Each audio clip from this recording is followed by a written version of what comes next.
Ang plan nila sa Healthway Qualimed is to match Asian Hospital. High quality hospital. People inside New Valley, residents did not go out anymore.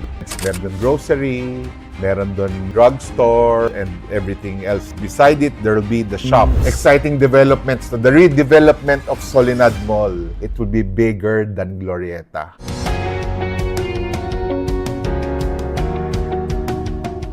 Hi guys, Realtor Mike here. How are you? I recently attended an event, a briefing of Ayala Land Estates. The briefing is for stakeholders, sellers, and people who are involved in this area. So very exciting. What they discussed is about a new joining of forces. What's this? They call it the Rising South. It's an integration of their four major estates here in southern Luzon, Cavite, and Laguna.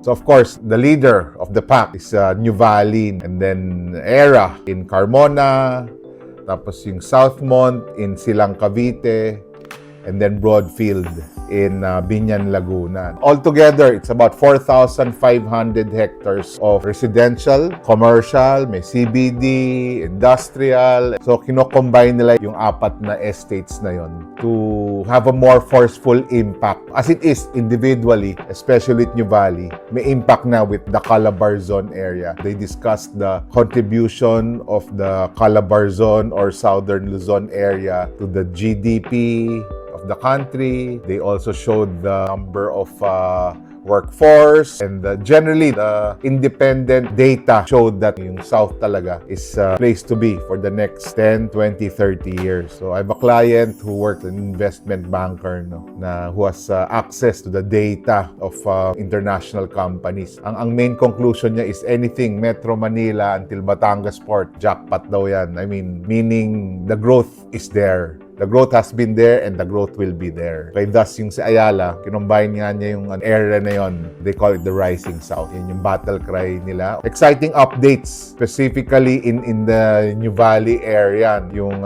pain points. Punta naman tayo sa pain points ng people from New Valley. Peralay Exchange expansion. If you're familiar with New Valley, yung the connection, I'll show a map here, the connection between New Valley North and New Valley Central, go up to a rotonda, then you turn right, papuntang Canlubang Golf and Casile, shortcut to Cavite. And then the next right naman to New Valley Central and to the Silangan exit. That's a pain point, 70-80% of the time, okay siya, free-flowing. It becomes traffic once a big truck biglang naipit doon, it hangs, because it's going up. There's traffic over that rotonda in those particular times. That's why the security guards there and the support service are ready every time merong malaking truck. Number one, they scan it kung kaya, and then number two, they assist it. They make the cars behind stop.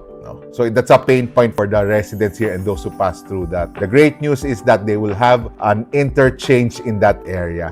They announced it. So they know, the developer, Ayala Land, knows the difficulty or the challenge in that area. So they did not say specifically kung flyover ba or second bridge, but they said it is in line with their first flyover dun sa New Valley Boulevard which was opened recently. So abangan, I'll tell you the details once it is available. And then the second development, yung hospital, yung Healthway Qualimed inside New Valley. Our speaker, Rex Mendoza, who's a board of director of Ayala Health, yung AC Health. AC Health, which is an Ayala, solely owned Ayala company. I think they established that in 2015. They're seeing an opportunity in health in the Philippines. That's why they have that AC Health. Ang gagawin nila, ang plan nila, sa Healthway Qualimed and all the other Qualimeds probably, but specifically in New Valley, is to match Asian Hospital. Nakikita nila yung potential of helping and the income, of course, and the need for their estates to have a high-quality hospital. As of now, okay siya. There's expansion. I've done doctor's consultation there. They're pretty decent, and I've asked the credentials sadly, of course, of the doctors there, and they're from UP, St. Luke, Asian Hospital din, yung mga ganon, no? In terms of facility, they will expand that to match Asian Hospital. Yun ang sabi ni Mr. Mendoza, no? So, exciting times for the Rising South. Dun sa Broadfield, technically it's in Binyan, no? Merong Carmona Binyan Extension Road. Here's the map that has been rumored to be established in that road, no? Going towards Carmona to Broadfield, no? It was rumors before, but now, according to Ayala Land, confirmed na. Because DPWH, they've signed a memorandum of agreement or an agreement na that will be made. Coming from, ang orientation ko dyan yung Southwoods, no? Carmona area, you need not go out of SLEX. Tapos exit SLEX and enter again Mamplasan to be able to go to New Valley. Dire-diretso na yon, no? From the Carmona area, Broadfield na yon, then connected to everything else. Yung nasa Carmona, ang estate doon is the Era Estate. It's a joint venture between the Kuok Group and the Ayala Land. We will take a video there and show it in a separate video. So, exciting yung Carmona Binyan Extension Road. And then, inside New Valley, Mary Mart will open in September 2025. Almost done na siya. I'll show a picture here, yung stage niya, no? People inside New Valley, residents did not go out anymore. Doon na yan, maging center yan. Center of attraction yon for the New Valley residents. Meron doon grocery, meron doon mini drugstore. Beside it, there will be the shops. The shops at New Valley will be operated by, I think, the Ayala Malls Group. What I heard in the briefing is that they're trying to get the local merchant to sell their wares. Whether kung coffee shop yan, kung mga local products, they want it differently, no? They're a bit unsure of what to put there, pero I think what Ayala Land is avoiding doing is that it will be a replica of franchised stores in that area, yung sa the shops just beside yung Mary Mart, no? So abangan when we have the full details, I'll give it to you, no? Last two exciting developments, the redevelopment of Solinad Mall. Yan, Solinad 4 to us, no? I'll show you the picture here, no? It is envisioned in terms of gross space leasing area o leasable area or GLA, or they have a technical term. It will be bigger than Glorieta. Yes, you heard it right. It will be bigger than Glorieta. Ang Glorieta daw is 120 square meter gross leasable space yata, something like that, no? This will be 150,000 square meters, no? I'll double check yung mga yung mga terms, no? But it will be bigger than Glorieta. Yun ang sabi. Exciting times. I know traffic will be a concern. They'll handle that quite well, no? They're preparing. I saw in the presentation yung sa Glorieta, yung steel na parking among na multi-level and then open parking. Since really they believe that ang tawag nila ito regional mall, It's not only for the New Valley residents or the Super South residents or for the southern people, no? Regional mall meaning dinadayo to. People go to Tagaytay, then go here or go here exclusively, and then it's a destination. They're really planning this very well, and you can see the current construction, massive 4 or 5 cranes. What do you call that? The construction cranes. Yan. I'll put an image here, no? Yun. And then lastly, yung pinaka-exciting, yung Lakeside Development. Lakeside Development now, New Valley is known to have a lake. Okay? So, may mga nagpipicnic doon, and there's a monochrome, and there's a New Valley Techno Park beside it. But ito, ang vision daw ni Mariano Zobel, the person in charge of the malls, no? They want it to be the centerpiece, the real centerpiece, not just the lake, no? So, it will be something like this. Yan, itong picture na to, they shared with us.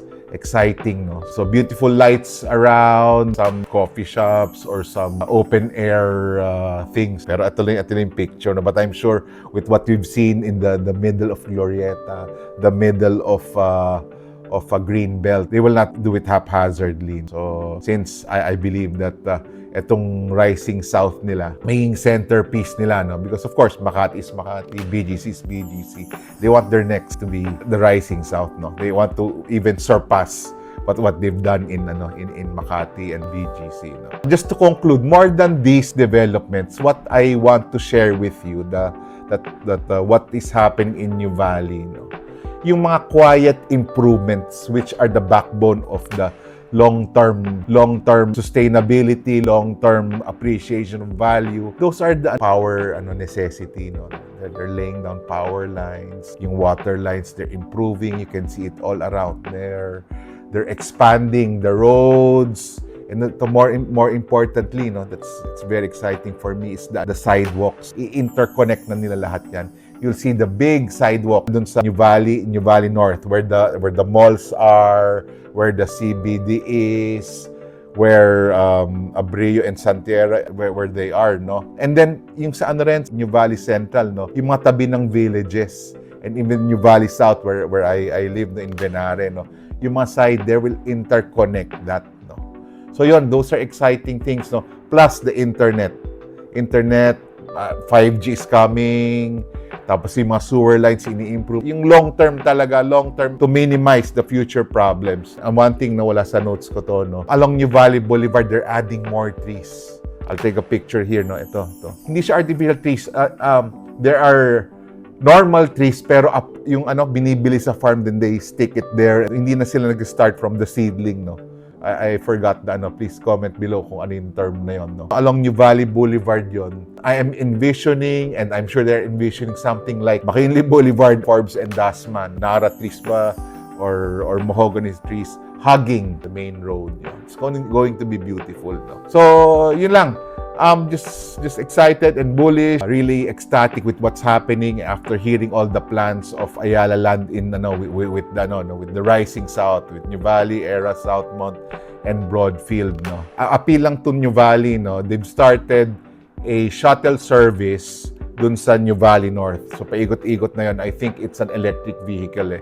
Parang minibus yan. So I think they should expand that. We badly need it na pupunta hanggang New Valley Central to New Valley South.